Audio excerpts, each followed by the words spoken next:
लोकसभा चुनाव में महज कुछ ही महीने बाकी है। इसी बीच एकजुटता वाला विपक्षी गठबंधन अब बिखरता नजर आ रहा है। आगामी लोकसभा चुनाव को लेकर एक तरफ जहां विपक्षी खेमा विपक्षी एकजुटता का दम भर रहा है, वहीं दूसरी ओर सीट बंटवारे को लेकर घटक दलों के सुर और तेवर कुछ और ही संकेत दे रहे हैं। वेस्ट बंगाल में टीएमसी के तेवर पिछले कुछ समय से बिगड़ते हुए नजर आ रहे थे और अंततः बुधवार को टीएमसी सुप्रीमो ममता बनर्जी ने ऐलान कर दिया कि वो अपने राज्य में अकेले चुनाव लड़ेंगी।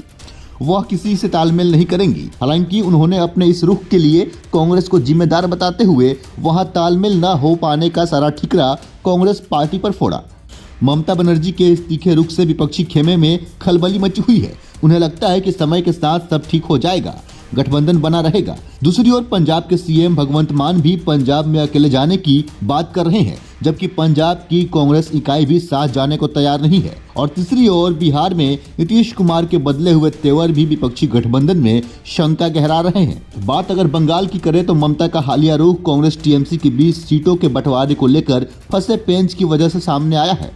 मिली जानकारी के मुताबिक ममता ने बंगाल में कांग्रेस को सीट बंटवारे का जो प्रस्ताव दिया था वह कांग्रेस को माने नहीं है। ममता वहां कांग्रेस को 2 सीटें दे रही हैं। ज्यादा दबाव में वह संख्या 3 हो सकती है, लेकिन कांग्रेस को यह प्रस्ताव मान्य नहीं है। कांग्रेस एक सम्मानजनक बंटवारा चाहती है।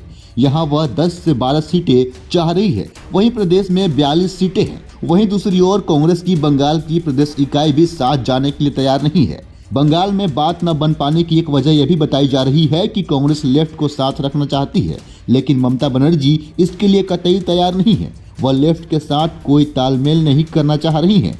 ममता ने पिछले दिनों कांग्रेस की तालमेल को लेकर गठबंधन समिति के साथ बातचीत से भी यह करते हुए इनकार कर दिया था कि टीएमसी किसी समिति से नहीं है, बल्कि सीधे कांग्रेस लीडरशिप से बात करेगी। वहीं ममता बनर्जी ने अकेले जाने के लिए कांग्रेस को दोषी करार दिया। उन्होंने कांग्रेस लीडरशिप पर निशाना साधते हुए कहा कि कांग्रेस लीडरशिप ने इंडिया गठबंधन में उनके सभी प्रस्ताव खारिज कर दिए हैं। उनका कहना था कि कांग्रेस को 300 सीटों पर चुनाव लड़ने और बाकी सीटें अन्य क्षेत्रीय पार्टियों के लिए छोड़ने का प्रस्ताव दिया गया था। उन्होंने कहा कि हम क्षेत्रीय दल लोकसभा चुनाव खत्म होने के बाद ही आगे का फैसला लेंगे। क्षेत्रीय दल एकजुट रहेंगे। ममता ने मीडिया में कहा कि टीएमसी ने इस बारे में अपना मन बना लिया है। हम वहां बीजेपी को रोकने के लिए काफी हैं। पार्टी का राज्य में कांग्रेस से कोई रिश्ता नहीं होगा। साथ ही उन्होंने कांग्रेस पर आरोप लगाया कि कांग्रेस ने सीट बंटवारे पर बातचीत में देरी की। वहीं टीएमसी और उन्हें राहुल गांधी की अगुवाई में निकलने वाली भारत जोड़ो न्याय यात्रा में बुलावा और सूचना नहीं दिए जाने को लेकर भी निशाना साधा है। ममता का आरोप था कि कांग्रेस की ओर से टीएमसी को न तो औपचारिक न्योता मिला और न ही कोई बताया गया। उन्हें विश्वास में लाया गया। यात्रा के बारे में शिष्टाचार के नाते भी कोई जानकारी नहीं दी गई। टीएमसी की ओर से कहा गया कि अगर उन्हें यात्रा का औपचारिक न्योता नहीं मिलता है तो शायद वह इसमें शामिल नहीं होती। कांग्रेस ने सीट बंटवारे पर बातचीत में देरी की, अतर्कसंगत मांगे रखी। इसके बाद ममता बनर्जी को गुस्सा आ गया और वो कांग्रेस से अलग होने का ऐलान कर दी। हालांकि कांग्रेस का कहना है कि टीएमसी इंडिया गठबंधन का अहम हिस्सा है और आगे भी रहेगी।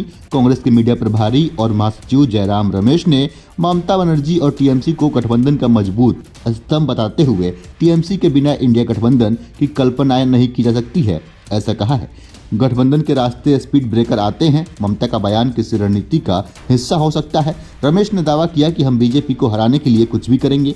वेस्ट बंगाल में कांग्रेस गठबंधन के तौर पर ही लोकसभा चुनाव लड़ेगी। वहीं दूसरी ओर कांग्रेस की तरह इंडिया गठबंधन के बाकी दल भी नाउम्मीद नहीं है। शिवसेना यूबीटी गुट के नेता आदित्य ठाकरे ने ममता बनर्जी की तुलना शेरनी से करते हुए कहा कि वह शेरनी की तरह लड़ रही हैं और उनकी लड़ाई वेस्ट बंगाल के लिए बहुत महत्वपूर्ण है। जबकि एनसीपी शरद पवार की गुट की ममता बनर्जी के हालिया ऐलान को किसी रणनीति का हिस्सा मान रही है। बाकी राज्यों की बात करें तो कांग्रेस को लगता है कि वेस्ट बंगाल, पंजाब, आंध्र प्रदेश को छोड़कर बाकी सभी राज्यों में तस्वीर साफ है।